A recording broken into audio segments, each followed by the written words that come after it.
Right now is the easiest time in history to launch a print-on-demand business. Not because there's no competition, but because the tools, strategies, and data used by million-dollar brands is sitting right in plain sight. I know this because I've now built 4 different print-on-demand brands and scaled each of them to $1 million in the first 12 months of running them. And one of the biggest reasons why they were able to grow that quickly was that I didn't build them blind. I studied brands that were already winning, and I reverse engineered what worked. And the good news is that you can do the exact same thing. In this video, I'm going to walk you through a real print-on-demand brand, the exact tools that I would use to break it down, and how to apply that insight into building your own successful print-on-demand brand. But before we dive in, I want to be crystal clear. This video is not about copying and taking exact strategies. What I show you is meant to help you learn how to do better research so you can make smarter, more strategic decisions in your own brand.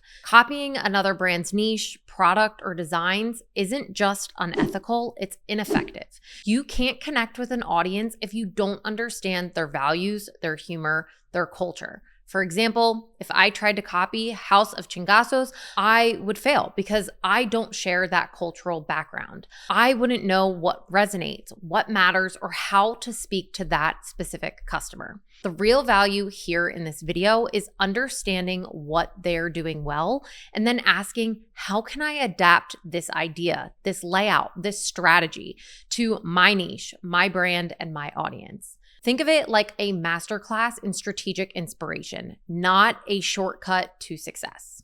So the first thing that we're going to talk about is why reverse engineering works. Now, it's one of the most underused strategies when it comes to print on demand. Instead of guessing, study what's already working. In this case, House of Chingasos is a perfect example. The founder, Carlos Ugalde, has talked publicly about his journey, including multiple features with Printful and other major news outlets. And what I love most about his story is that his brand didn't start out super successful. Just like me, Carlos had a failed store before House of Chingasos was ever created. He was originally in the cat niche and chased a trend, and it completely flopped. He realized that he didn't have a connection to those who were a part of the cat niche because it really just wasn't him. The breakthrough came when he built something that was rooted in his own story, his culture, and his community. And the result was a brand that resonates deeply with their customers.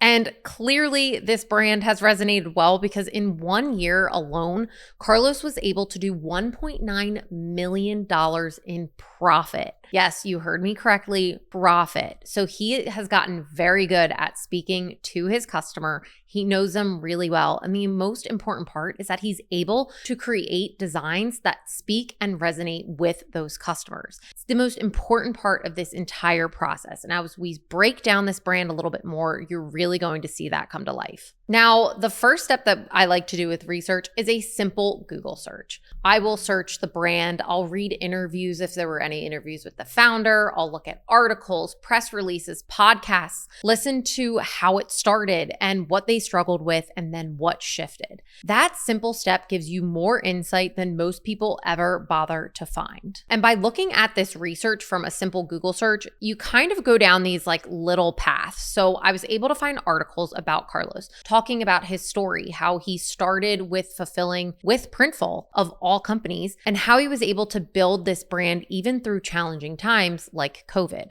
Now, his story is super incredible because over this entire amount of time that he's been running this brand, it has always been a print-on-demand fulfillment model, which I think is really important to share. I think a lot of times when we talk about print-on-demand, people almost feel like it can't become a big business. And because the fact like we're only selling t-shirts or maybe we're only selling mugs, but really print-on-demand just comes down to the fulfillment process of everything. So Carlos at this point could take that fulfillment in-house. He could buy printers, he could buy inventory and do all this printing himself. Clearly for him, he's not interested in taking that next step in his business at this point in time, and that's completely okay. I would definitely think twice about it as well because fulfillment is a whole other beast of trying to run a brand. So I think it's important to use this as an example of where you can truly take a print-on-demand brand because it's only a fulfillment model. That's truly what it is. All of the asset of everything that we're building truly comes down to the brand that we're building.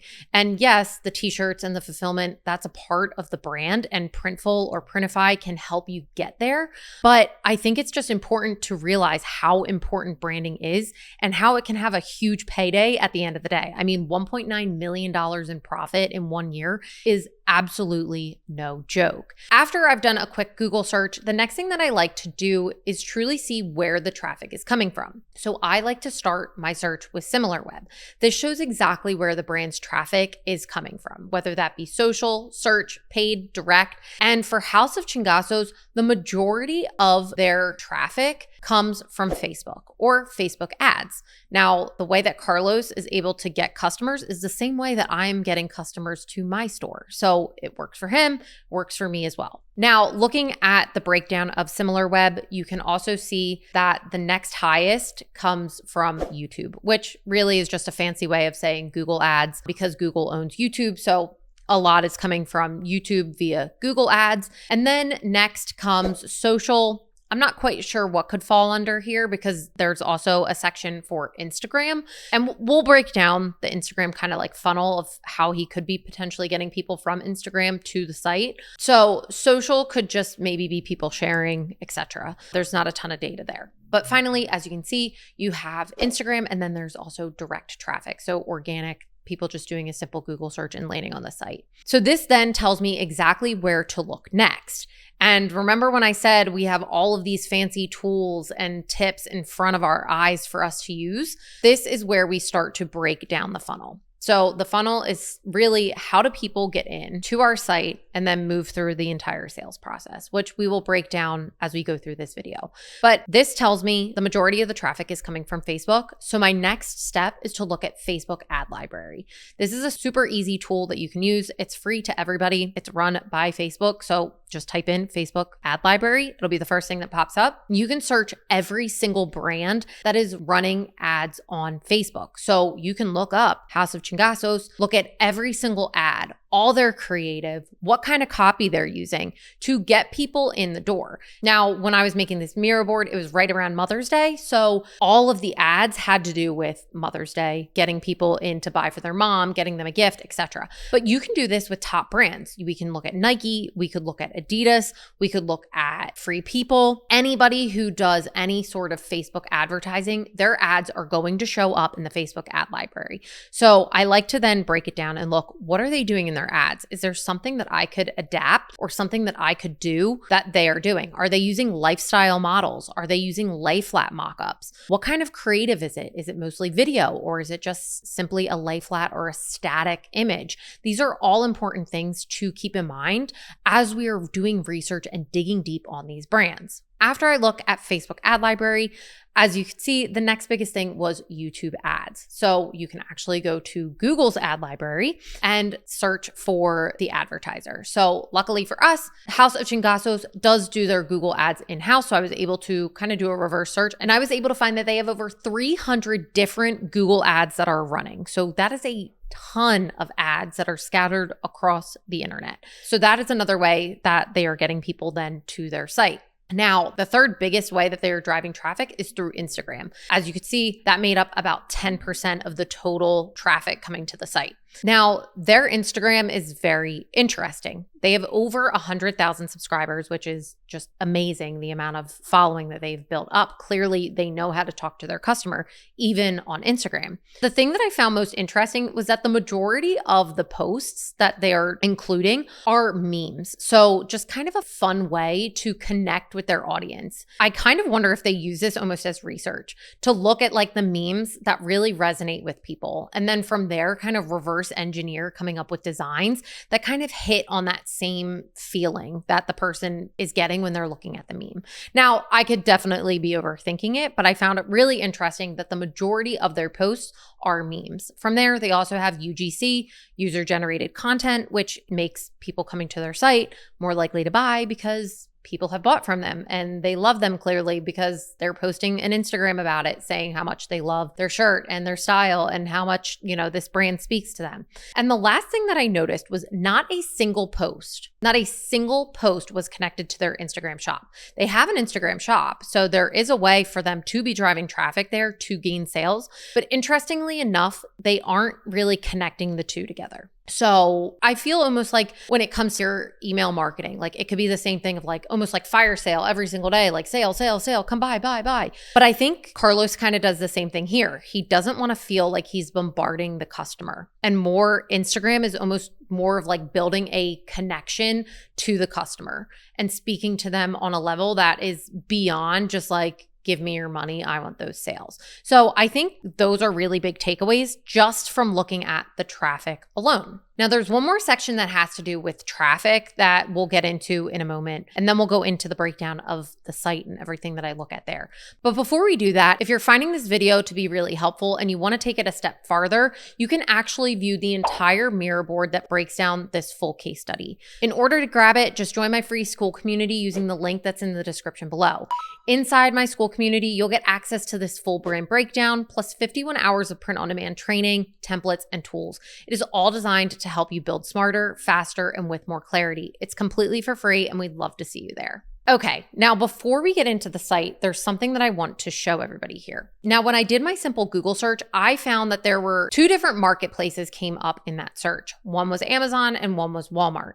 Both had listings under the same brand name, House of Chingasos. But after reading the About page, which I didn't see until I started digging through the site, I realized that those were scam sites and completely knockoffs. So Carlos actually made a page on his About page saying, hey, if you see this Amazon or Redbubble or Walmart, whatever it was, he was like, that is not actually us. So basically, like, don't buy from them because they're basically impersonating our brand. And I want to bring this up because it's definitely unfortunate. And it's what happens when you build something that's real and that's getting traction. People will try to copy it, but remember what I said before, they can't copy authenticity. So you can steal designs, you can steal product ideas, but you can't replicate a true emotional connection with a community if you don't already connect with that community. And that is something that Carlos has that many other people just don't. So I want you to keep that in mind, that even somebody who's doing $1.9 million in profit is still getting people copycatting their designs. Now, luckily for Carlos, he has built a really strong following and has built a really good connection with his customers. Because of that, people will continue coming back to him time and time again. And that is always something that is going to pay you dividends than trying to chase down whoever is copying you. Yes, there are ways to get them taken down. There are ways to solve this. Clearly, I don't know if Carlos has done that. I would love to have a conversation with him and see how he goes about these copycatters, but it is something that we see. I've had people copy my sites. I just kind of like to use it as I can market my brand and I can speak to my customer 10 times better than anybody who's copying my site to begin with. So just keep that in mind. It's nothing that I would say should deter you from going into print on demand because somebody could copy you. Chances are it's going to happen. I would not let that deter you whatsoever. So let's now get to the website. So all of this traffic, we get all this traffic into our funnel. And from there, the whole goal is to get them to our site. So either checking out on our Facebook or Instagram shop or checking out from our site. And when I am doing this research and really breaking down the site, I like to look both on mobile and desktop. Now, I would say if you're going to favor one, favor mobile, because over 80% of the traffic that we are driving to our store is going to come from mobile, because most of the time people are sitting there scrolling on, Facebook or Instagram, and they get hit with our ad, they click it, it opens up a page on Safari or Chrome on their mobile device. So we really want to be combing through and making sure we're looking at what kind of things have they optimized for mobile. Are there any little buttons that are kind of being blocked, or would it make more sense if the images got moved up slightly? All of these little tiny minute details are really important when we are looking at site optimization. So I always like to do a comparison. I like to look at mobile, which you can see here, and I also look at the desktop. Now, I always start off on the homepage. I look at the layout. What are they doing? Are there different collections? How have they organized their site? Is it really pleasing to the eye? Does it speak to the overall niche? And as you can see, House of Chingasos does a really good job of making it feel cohesive. So even if you're doing a normal organic search, a simple Google search, House of Chingasos, you're landing on the homepage and you are seeing a really cohesive brand. From there, I like to look at the collection pages. I like to see the breakdown. What kind of mock-ups are they using? How many designs do they have on one page? Do they have 3 shirts across? Is it 5 shirts across? Do they take up the entire desktop page? These are all things that I'm looking at. Also on the product page, I'm looking at the designs. As you can see, the designs on House of Chingasos pop. Your eye goes there. Now, the majority of the shirts are one color. Most of them are black. But as you can see, the design is popping off of it. They're not using other dark colors in the printing process. Like, they are picking colors that pop out on the page and that really grab the eye. From the collection page, we can click on one of the products and look at the structure. What are they doing on the product page? Do they have a lot of mock-up pictures? Do they have different descriptions for every single product? Do they like to use drawers that kind of hold the different information about the product? What does their size chart look like? Is it really easy to view and understand? Are there any types of apps that maybe I'm missing on my store that I could add in and potentially increase my conversion rate? These are all important things when we're looking at the breakdown of the product pages. Now, finally, I will look at the cart setup. Do we use a drawer that slides out from the side, or is it one that comes down from the top? Or does it take you to a completely different page on the website?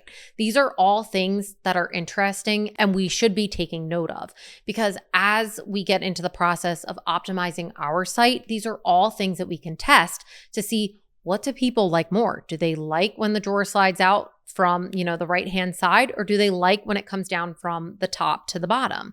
Or are people checking out more if I just send them to a completely different cart page?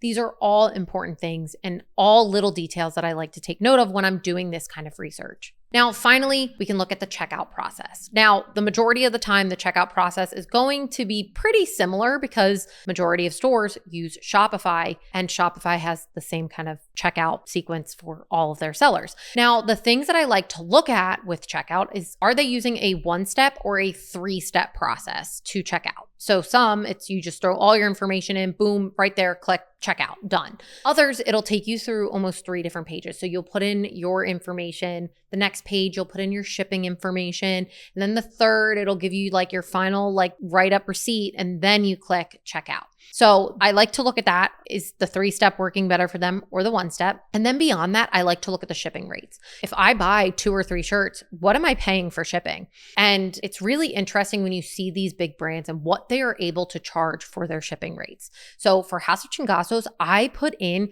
a 2-shirt order and the shipping I thought was extremely high. Now, for me, if I had that kind of shipping on my store, my conversion rate would definitely tank. It would hurt. I would have less people checking out. But for Carlos, he has built such a brand that speaks to his customers, and he's been around for a few years. People will pay for that shipping, and it's clearly not deterring them. I mean, he was able to do $1.9 million of profit one year. Clearly, he knows what he's doing. So I find it really interesting to look at those shipping rates and kind of look at other offers that he may be running on the site. So looking at, how is he increasing his average order value? Is he running any kind of sales or specials? These are all things that I look at and really try to break down and marinate and try to think of, are there ways that I can maybe adopt this into my brand or change this for my brand? And so looking at the whole breakdown of the site is something that you can really grab a lot of information from. Now, I know we talked about it a little bit earlier in the video, but just like Printful has been Carlos's go-to provider for years,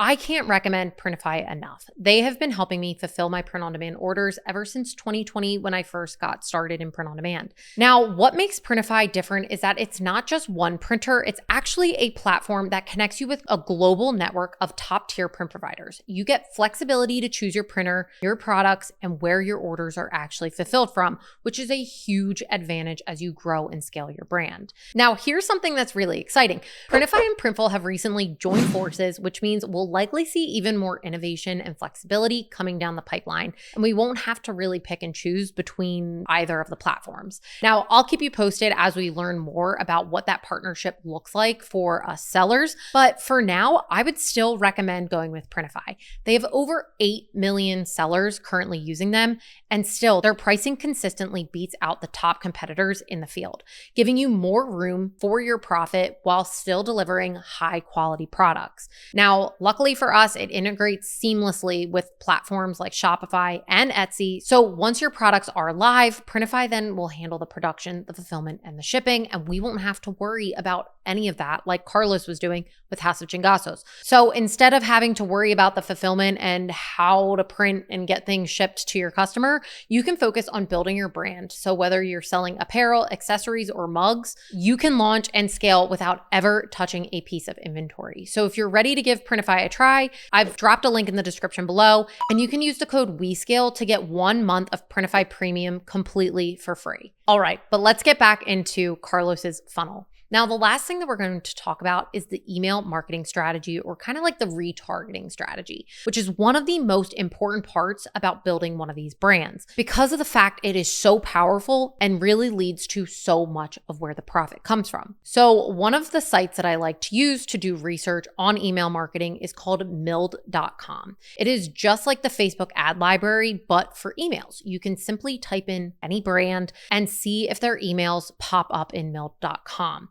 We'll see real email campaigns, email flows, subject lines, how they're formatting their emails, even their creative that they're using, and their language. Now, for us, in this case, House of Chingasos was not listed on Mild.com, so I had to go the manual route, which was signing up for their emails directly. You can do this by going to pretty much any brand and sign up for their email list. From there, you're going to start getting emails, I guarantee, coming into your inbox. Then you can start looking at the subject lines, what kind of language they're using in their emails, how often are they sending emails, do they have all these different flows that are set up and running. For me, I like to look at the welcome flows, the abandoned cart emails, promotional campaigns, and then from there, I put them all into a mirror board so that I can see everything. I really like to dissect them down to what subject lines are they using, because that's truly what's going to get the customer to click and even open the email. You'll see some brands are really creative with their subject lines where others aren't.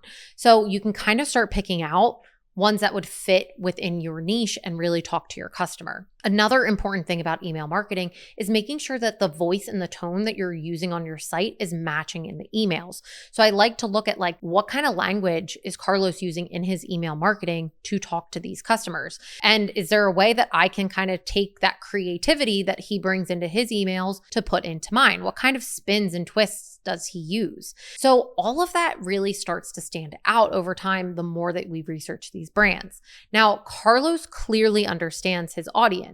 Now, these emails clearly reflect a very deep connection with his customers. And when you do this with multiple brands, like I said, you'll start to see patterns. What are they doing similarly? What are they doing that's different? What may I be able to test or adapt for my own funnel? Now, this kind of research gives you clarity, not just on what they're doing, but why it might be working in the first place. That is the power of reverse engineering. Now you've seen exactly how I reverse engineer successful print-on-demand brands and how you can do the same thing. If you want more breakdowns like this or help building your own store the smart way, join my free school community that's linked in my description below. There's over 51 hours of training, templates, and tools to help you build with clarity. You don't have to guess. You don't have to build blind. You just have to start thinking like a strategist and a real brand owner. If you liked this kind of content and this breakdown, please like and subscribe and leave a comment about what you liked most so that I can make more content like this to help you guys out. Thanks for watching, and I'll see you in the next video.